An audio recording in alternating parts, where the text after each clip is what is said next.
Hi everybody, this is Alchemist 2 and I'm back again with another movie review.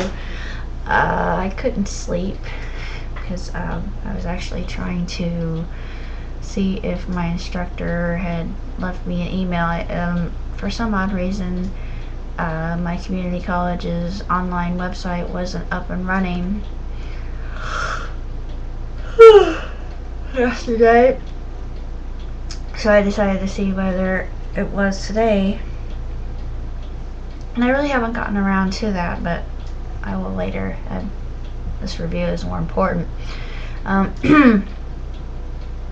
Ever since I was a young girl, I enjoyed Winnie the Pooh. And, like all things British, of course, I think that was the beginning of my Anglophilia. It's got a really wonderful, stellar voice cast. It's narrated by John Cleese, one of my favorite comedic actors of all time, and he just makes a timeless tale even that much more timeless. Another one of my favorite voice actors, Jim Cummings. He voices, of course, Pooh and Tigger. He has for quite some time, since the original voice actors died, and he gives them their same quality and characteristics, and their humor, as well as their different emotions and how they perceive the world, and just how they think. And Pooh and Tigger are different characters in and of themselves, and that's what makes the movie that much more interesting. Tom Kenny voiced Rabbit, and I was very intrigued by that because I've always loved Tom Kenny. I think that he's fabulously talented, and I didn't really hear any of his original character SpongeBob coming out, but I just thought that he did a splendid job with Rabbit, and he came across just magnificently. It's no coincidence that his character was yellow. That's all I can say, except Rabbit is a pastel yellow. But this character of Rabbit is more grounded, I should say, less bubbly and enthusiastic about everything, and more intelligent. But the most intelligent character of all would be Owl, and I've always liked Owl and related to Owl. But Owl's imagination, sometimes he gets carried away by it, unfortunately. And at times you see him doing things that you wouldn't expect for his character to do, but there's that childlike innocence involved with the whole film, and it's refreshing, I thought. And I'm not sure if this was taken from an original A.L. Milne story or not, but it doesn't really matter. It's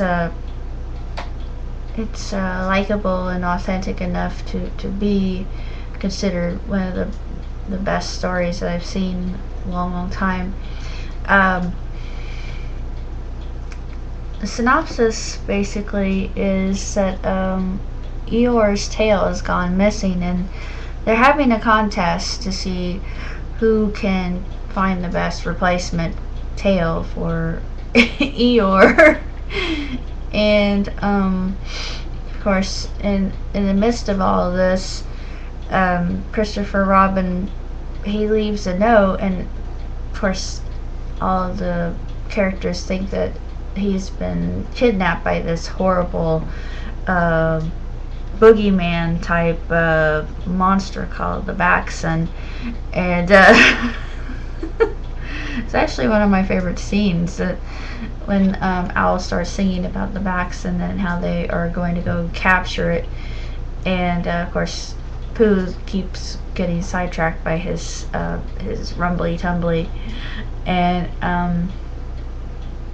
it's just really a wonderfully done children's tale, and it's just so beautifully animated, and the songs are outstanding as usual. The only nag I had was the casting for Kanga's voice.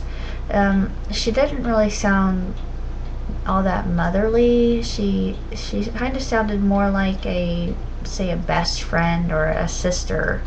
She didn't really convince me all that much as being a mother, which I thought was unusual. But whoever did the voice for Kanga, I still think that she did a really good job, because I think that she also sang the token song that we're all familiar with if we've seen the original Winnie the Pooh films, which are classics. I mean, they are just fixtures in a children's life.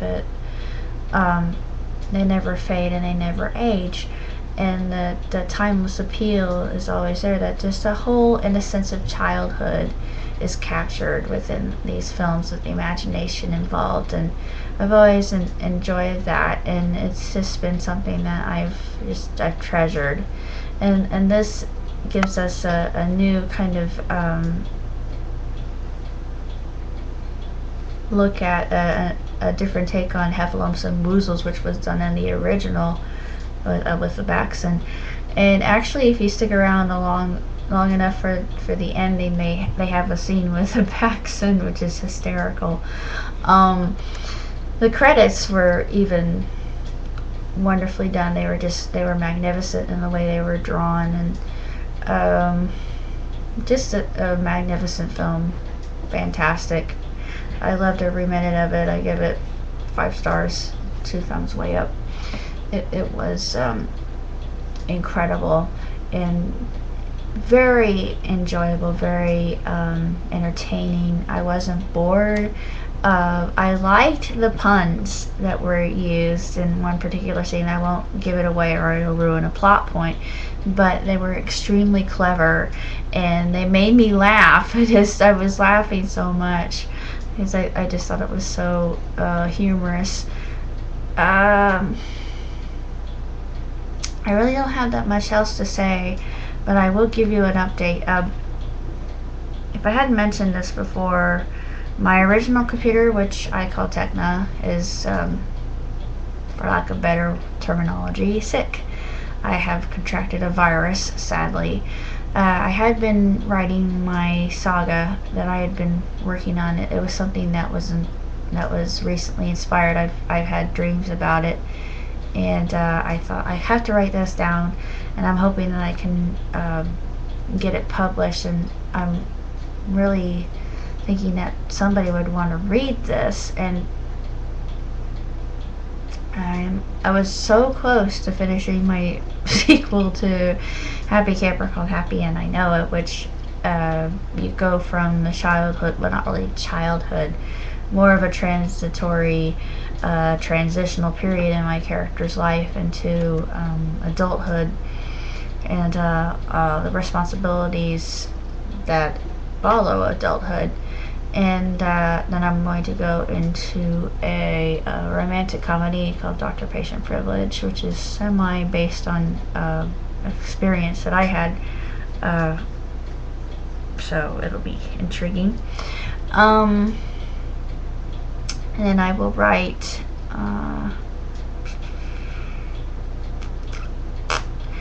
Temporary Insanity, which is your basic switcheroo, kind of like Freaky Friday, but totally different. Just take the idea of Freaky Friday and interpose the idea of a woman who makes an errant wish on a star, and when she awakens, she finds that she is in the body of a man. I don't think this has ever been done before. If it has, it never worked on screen, but I just thought, why hasn't anybody done this? It would be a fantastic film. I mean, it would be interesting. It would be very intriguing to understand the inner workings of that kind of a mind. And actually, she becomes that character and gets more in tune with her masculine nature. Because we all have dual natures in and of ourselves. We are all both energies. So I'm going to explore that quite a bit too.